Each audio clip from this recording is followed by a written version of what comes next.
Hi everyone, welcome back. We're still on the same page as we did before because I forgot to change the page when we did it. So let's change the page.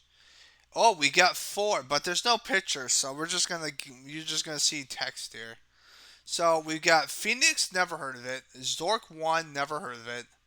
Warlords, never heard of it. I have played Centipede though, so I guess my only thoughts is gonna be on Centipede at the very end because I've never played the other three, so we're just gonna read them. So, Amistar Electronics, it's a shoot 'em up. It was made in 1980, of course. We're still in 1980. Jesus Christ. 1980's got a lot of good games, man. Jesus Christ. So, Phoenix, of all the space shooters okay, so it's just like fucking Defender and fucking asteroids. Following in the footsteps of the Tattoo's legendary space invaders, Phoenix may be the creepiest wearers games like Galaxian render their foes of eventually bird-like attackers. Okay, Phoenix took the next local step. Your enemies can actually appear first as eggs, winding down the screen and then hatching before your eyes, menacing that take multiple shots to break down. Oh, so it's like sort of like Joust. That's interesting. I've played Joust before, so I know what the hell I'm talking about with that game. Which are probably on this list too, because Joust is a classic too. Their eerie cries as they dive bomb you from formations and the shrieks as you pick up their wings. Okay, so it's not like Joust. Okay, that makes perfect sense. Now I know the difference. Still, cut right to the nerve. It is almost a letdown when, after four scenes of feathered hellbirds, you reach the boss. A giant battleship with a armored underside that must be progressively chipped away by your projectiles in order to get to the skinny little alien at the core. Okay. Man, there's a lot of writing in this one. Sweet Jesus Malone. Design. Hold on, let me just do this. Designed by the otherwise forgotten producer Amistar Electronics, the game consists of five scenes. Two that pit you against a formation of birds, two against the hatching eggs, and finally the boss fight against the mothership. While Phoenix boss encounters isn't the most challenging, it can come to have been the first. Okay. I wish I could read more fluently, but I'm not very good at reading, so I've already said this multiple times in the beginning, which I think is fucking funny. But yeah, the game's most interesting tactical innovation is a shield protecting against all forms of attack, but which task takes several seconds to recharge between uses. A player can deal with the swooping birds by blasting away and then triggering the shield just in time from the enemy to crash into it. This makes the game more sophistical. I have no idea what that word is. So sophisticated, then more sophisticated than a simply nostalgia trip. Okay, so you're taking acid. Thank you very much. Mention should also be made of the clever audio design, one of the earliest examples of the disturbing atmosphere seeping into the bright, simple violence of a video arcade game in 2005. Phoenix was reborn younger generations on the original Xbox, PlayStation 2, and PlayStation Portable, and the PC as part of a Two's Legacy series. That's a really interesting one. Oops. Oops, I did not want to do that. I kind of fucked up there. Hold on, let me just. There we go. Okay. Zork 1. It's a adventure game. So the last game was a shoot 'em up. This is an adventure game. Released in 1980, of course, because all these games are released in 1980. So I'm not gonna say that anymore. It was made by Infocom. Never heard of them. Of all the classic that Infocom produced in its early 1980s heyday, its first Zork 1 may be the worst possible place to start. Then why is it on the fucking... Why the fuck is it on the in the fucking book, you fucking bastards? I'm like, seriously, if it's the worst possible place to start, then why is it in here? Jackass! A decent of Coliseum Cave Adventure, an original bearing the Darab, I don't even know, named Dungeon Zork 1, spent many years evolving in on the mini computer at the Massachusetts Institution of Technology. Hey, I live in Massachusetts. That's an interesting one. Its commercially released is a hodgepodge. I don't even know if that's the right word of unrelated mythical references and fantasy ciphers game, but by puzzles, both logic and loopy. Okay, so it's a puzzle game. Even though it says adventure, I don't fucking know. So there's puzzles in the fucking game. Loopy, finding your way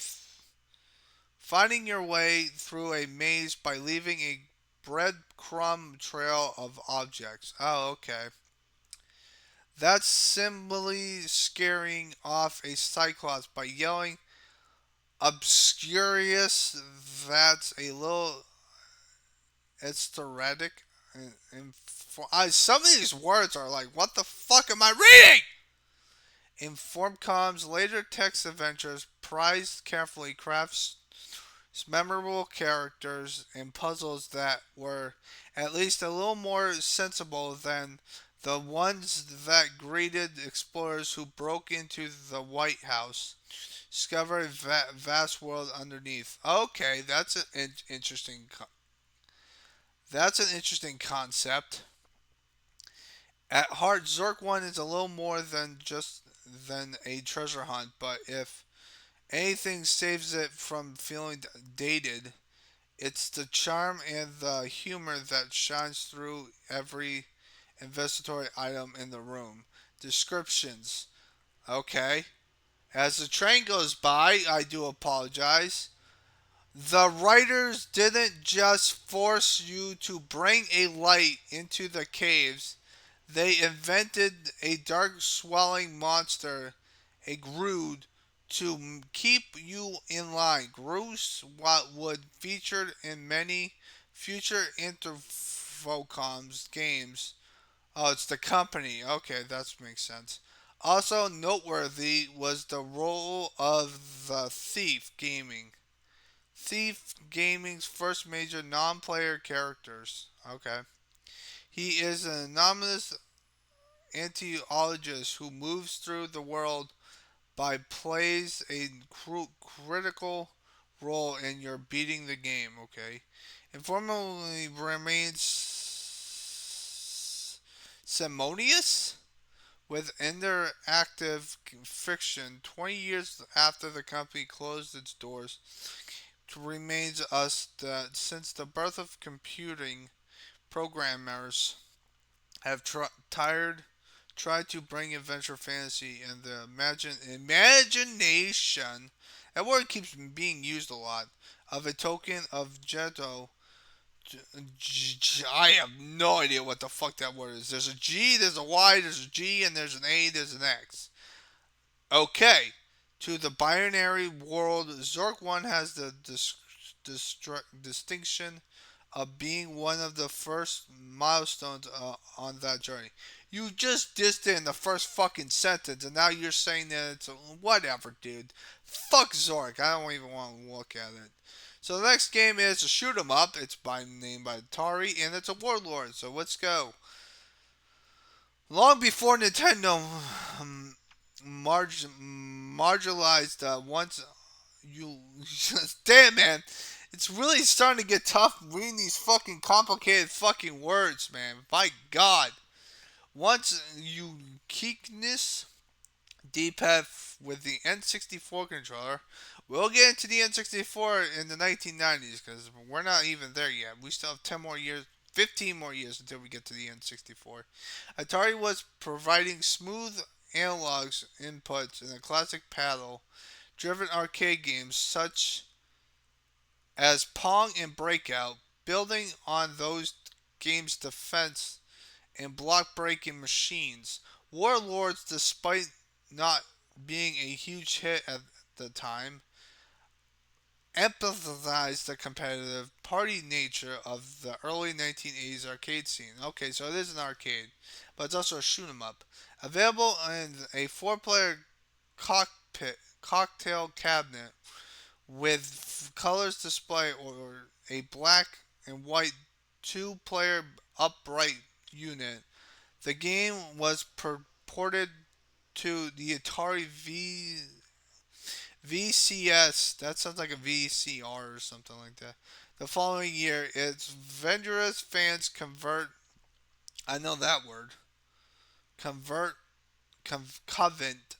No, that's not convert. It's Covent. The arcade version, however, due to the superior graphics and smooth movement. Okay. The advantages soon becomes apparent once the dragon that files around the screen during the attack sequence launches at its first fireball. Each player must defend their corner of the screen, a task with which they are supported by a thick fort wall and movable shield capable of catching the dragon explosion and redirecting it at opposing players. Every successful hit chips away at the wall, gradually exposing the ambiguous warlords. A single direct hit and it's game over for the unlucky defender. So if you get hit by one thing, you're pretty much fucking dead. That's fucking bullshit. What the hell is this? Fucking Dark Souls? Fuck you! Okay, additionally, fireballs are added to the chaos as players fall, requiring drift paddles work in a cool hard head to prevail as it if that wasn't enough, the verities ball can be altered by the speed and direction of its ratchets. From the shield leading the bluffs and double bluffs, as players do their best to outsmart one another. When only one contestant remains, a point is scored before the next fast paced round begins. Warlord has been updated for today's generations of gamers on Xbox Live Arcade. Yeah, that game, the Xbox Live Arcade, is not available anymore. So this book is pretty much outdated at this point. But it's difficult not to lament the lack of paddle and the pinpoint accuracy afforded by the original. Okay. So Centipede. This is the only game that I've actually played the four that's here. So let's read about Centipede. Centipede is a really addicting game, to be honest with you. I love Centipede. So much of its early history of gaming is focused on space and war, subject guaranteed to appeal to the younger male audience that fills the arcades. Yeah, that's kind of interesting because this is an arcade game. And most of the arcade games that we've read about, most of them are space, like Defender, a bunch of other games too, which is kind of interesting. Of the early 1980s, Centipede is the game that bucked the trend. It's microscopic rather than cosmic. It brings the conflict home in its notable for being perhaps the first game to attract female players. Kids, how did it do that? I have no idea. Okay. The obvious answer would be that it was designed by a woman. Really? I did not know that. So Centipede was made by Donna Bailey. That's interesting. I did not know that. Holy shit. Congrats to you. You made it one of the most addicting games that you can play in an arcade cabinet. I give you a salute, even though you guys can't see me give me a salute. Was the first only female programmer working at Atari at the time, and Centipede was her one and only game created by Atari. Legend Eddie Long, but there has to be more to it than that. On the face of it, Centipede is a typical shooter. Pretty much. It's just top down shooter, to be honest with you. But with one key difference. Instead of a joystick, it's controlled by a trackball. Really? Oh, yeah, that's right. In the original arcade system, like I played it on the console, so there was like a joystick and stuff. But this is a really interesting. I didn't know I had a trackball in the very beginning. Although you can make that fucking thing go wonky everywhere, which is fucking funny, offering a much more intuitive method of moving about. It's more direct, removing the layers of obstruction between the player and the actions that the joystick puts in place, and allowing for precise movement in two dimensions rather than the one prevalent in other shoes of the time. In addition, considered the setting, Centipede isn't about epic space battles. It's about pest control and in the back garden. Yeah, pretty much. Because centipedes are fucking looking like crazy. The actions of is as intense as a fearness shooter of its era, but the setting can be identified with from real life rather than from the cinema screen. Testosterone fuel it it isn't, and it's a closed system with its own eternal logic that easily to grasp. It becomes about trying to create order from chaos, controlling the numbers of mushrooms, attempting to herd the centipedes, and preventing other gardens invaders from doing too much damage. If you like it, if you like it, if you like, it's gaming at its most down to earth and beyond its appeal.